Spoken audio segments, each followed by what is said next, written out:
presidente, me veo obligado a hacer unos comentarios. Primero, cuando nosotros encontramos la siguiente situación. La pobreza en Colombia había llevado a niveles, de acuerdo con unas mediciones, del 47, con otras mediciones al 53. El desempleo en estaciones de corto periodo, de intervalo entre una y otra, oscilaba entre el 16 y el 21. La tasa de inversión en Colombia estaba en el 14-16, la del sector privado en el 8. Una economía con ese crecimiento poblacional, con esas bajas tasas de inversión, es una economía incapaz de generar empleos formales de buena calidad. Y no es como se dice, que dijimos hay que resolver el problema sobre los salarios de los trabajadores. Aquí se tomaron una serie de medidas, muchas. Por ejemplo, en el tema, ya le referí, la obligación que se le impuso a los empleadores con el Fondo Emprender del SENA, con la cuota de aprendizaje. Ya le referí cómo hubo que derramar el impuesto al patrimonio desde aquel septiembre del año 2002, también una carga a los empleadores. El Estado hizo innumerables esfuerzos de austeridad que producen hoy hasta burlas y que ayudan a recordar esa austeridad que hizo ese gobierno de la época. Otra cosa bien importante, se le aumentó a los empleadores cotizaciones a la seguridad social y a aquellos trabajadores de los mayores niveles salariales. Entonces no es como se ha dicho aquí. El tema de los TLCs, ¿por qué la industria creció hasta el 2012? ¿Por qué hoy, cuando se reclama reactivar la economía, los TLC no están en juego? Hay que tener en cuenta los antecedentes. Es que los TLC no nacieron porque sí. Los TLC nacieron porque el país había hecho la apertura unilateral. Y la apertura unilateral lo que hizo fue abrir el mercado nuestro, pero no exigir la reciprocidad de que nos abrieran los mercados de afuera. Vivíamos nosotros con unas concesiones precarias, como esos beneficios unilaterales de los americanos y del mercado europeo. Unos beneficios arancelarios, precarios, unilaterales, transitorios, que los renovaban o no los renovaban de acuerdo con su capricho. Se hizo pues todo el esfuerzo para pasar de esa situación de desequilibrio y de esa situación de precariedad y de incertidumbre a una relación al menos con seguridad jurídica. Lo que pasa es que TLCs, con un nivel impositivo del 72% que hay en Colombia, cuando además quitaron la norma que permitía firmar contratos de estabilidad en materia tributaria, cuando además se han eliminado muchos de los incentivos a la inversión, que en la economía hoy, en este contexto de la globalización, finalmente solamente la inversión y la educación son los motores más importantes para la generación de empleo formal. Sin eso no funciona la economía y no funciona la formalización del empleo. Yo he visto dos cifras. En el gobierno nuestro creció el salario por encima de la inflación y se acumuló en más de un 8% en medio de aquellas dificultades tan grandes.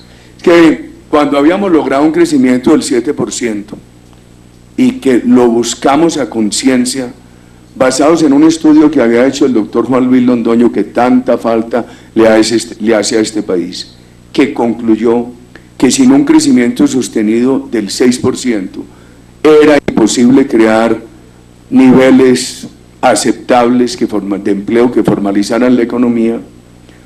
Cuando habíamos llegado a crecimientos del 7%, vino la crisis de la economía internacional.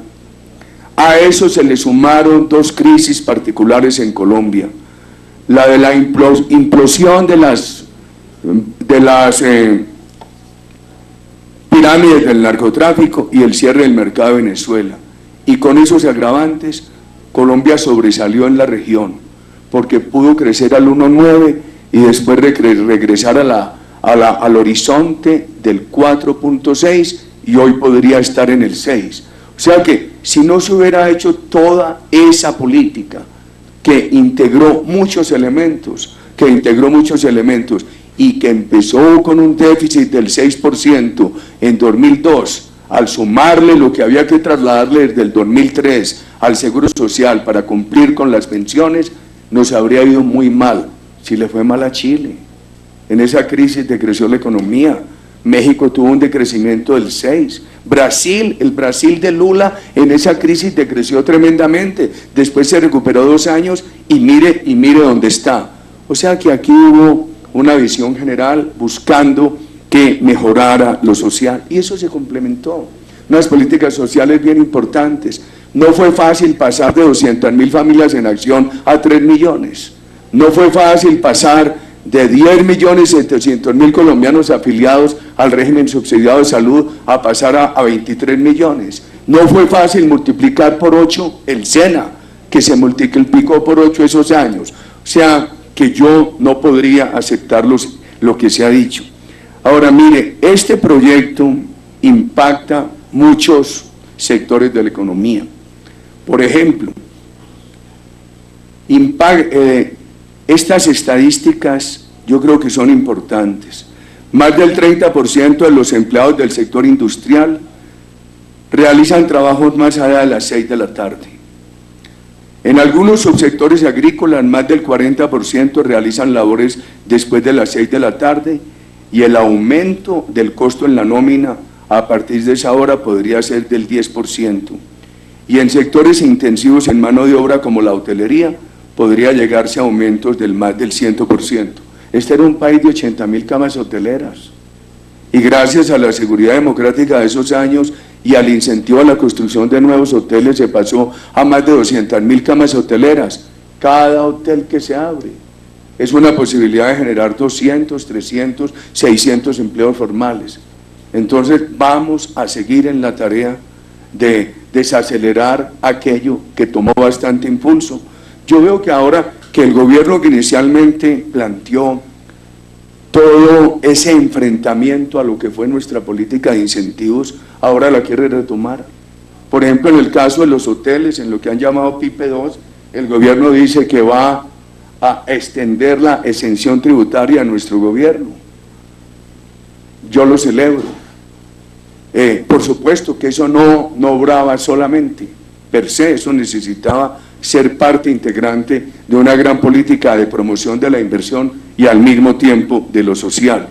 Entonces a nosotros sí nos parece muy grave que en esta situación que está viviendo la economía colombiana, hoy volvamos a esto. ¿Qué dijimos nosotros? Compromiso del gobierno, de unos sectores políticos. Nosotros presentamos aquí un proyecto que creímos habría ayudado más, que era el proyecto de la prima de vivienda para trabajadores hasta de 4 salarios mínimos. Al ver que no tenía acogida, optamos por retirarlo y proponíamos que hubiera un descuento tributario en un 75% para que el empleador solamente pagara el 25%. ¿Qué creemos hoy? Hombre, no afectemos al sector empleador, no lo afecte, es que eso repercute, eso afecta a los trabajadores. El capital se mueve, el capital es mercurial. Y aquí se están yendo muchas empresas para México, y se están yendo muchas empresas para Brasil. Y uno ve otra cosa, estimados dirigentes de los trabajadores, un país industrializado como Estados Unidos, y sigue captando recursos colombianos para instalar industrias allá.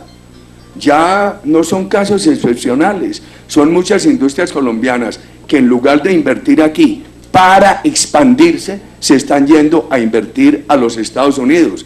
Entonces un país que ha venido perdiendo la industrialización como Colombia, está mandando los recursos a que complementen una industrialización lograda hace muchos años en los Estados Unidos.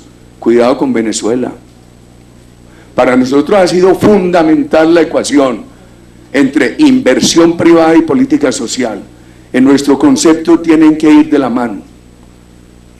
Vemos 2 casos que ilustran cómo cuando se descompensa esa ecuación, entonces las cosas no funcionan. El Brasil de los 60, crecimientos económicos enormes con aumentos de la pobreza.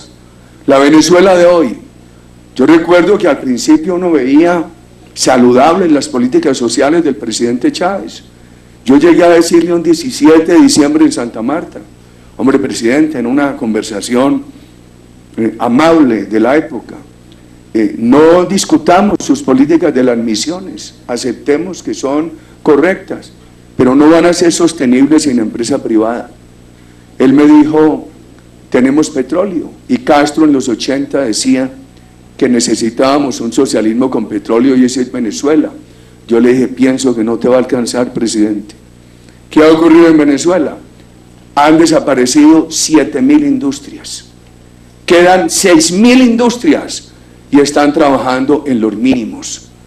Y este país las está desapareciendo, no por la vía de la expropiación, sino por la vía de la tributación, por la vía de que no se ha garantizado una tasa de cambio en equilibrio. ¿Qué industria podía funcionar con una revaluación sin compensación? A mí se me criticó mucho porque dábamos compensaciones en la época de revaluación. ¿Qué tal que no lo hubiéramos hecho? ¿Cuántos empleos salvamos en la agroindustria y en la industria en esos años? Porque empezó a entrar tanto dólar al país a invertir que se revaluó la tasa de cambio, se valorizó mucho el peso. Sin embargo, adoptamos unas compensaciones. Llegó el actual gobierno y dijo que eso era corrupción y las desmontó. Pero ¿cuánto ayudamos? Nosotros creemos, estimados voy a decir una cosa que es atrevida, pero a mi edad yo hago mal si no digo aquello que considero útil para la patria. En mi concepto, el problema colombiano no es por la empresa privada, es por la falta de empresa privada. Aquí cada que se crea una empresa, cada que se crea una industria, una agroindustria, un hotel o algo de los servicios, se incrementan las posibilidades para los trabajadores y los sectores sociales. A mí lo que me parece grave es el discurso de distribuir sin crear. Esa es otra vía de paralizar la economía. La señora Kirchner en Argentina no expropió, pero expropió las utilidades, creó incertidumbre y paró la inversión. Entonces, ¿qué decimos nosotros? ¿Y el gobierno quiere hacer esto? Nosotros no nos oponemos. Pensamos que al país le convendría en esta materia o un consenso de empleadores y trabajadores. Veo que no se ha buscado. Aquí lo propusimos el año pasado y nosotros, si hay un consenso, lo votamos. O la otra cosa es que lo que se adopte aquí en esta materia que implique mayores costos para los empleadores, ellos lo puedan restar del impuesto liquidado, como lo ha presentado la propuesta, la ponencia del señor Castañeda. Gracias, señor presidente.